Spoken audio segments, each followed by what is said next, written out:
কিরকম দেখলে? পছন্দ হয়েছে? মন্দ নয়, ভালোই। ছেলের পছন্দ হয়েছে? কি জানি। বংশ কেমন? লেখাপড়া জানে? বংশ ভালোই মনে হলো, লেখাপড়াও জানে। ছেলেকে জিজ্ঞাসা করেছিলে কি? পছন্দ হয়েছে কিনা? না। তোমার পছন্দ হয়েছে? খারাপ না, মোটামুটি। অমন ছুঁড়ে ছুঁড়ে কথা বলছো কেন? কই না তো। কি হয়েছে কি? হয়নি কিছু। তবে কিসের তবে? তোমার বাবার মাথা তবে পরিষ্কার করে কথা বলছো না কেন? পরিষ্কার করে তো বলছি, পছন্দ হয়েছে, মেয়ে লেখাপড়া জানে, বংশ ভালোই। ছেলের কি মত? সেসব জিজ্ঞাসা করিনি। ছেলের পছন্দ করা কোনো মেয়ে আছে নাকি? তাও জিজ্ঞাসা করিনি। পাকা কথা দিয়েছ? না, এখনো কিছু বলিনি, মানে তোমার মত না পেলে। আমার আবার মতামত কি?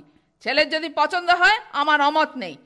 সারা জীবন সংসার করবে সে, এতে আমাদের মতামতের কি আছে? না মানে সবই তো দেখতে হবে। আবার কি দেখতে হবে? না মানে দেনা পাওনার দিকটা দেখতে হবে না। দেনা পাওনা আবার কি?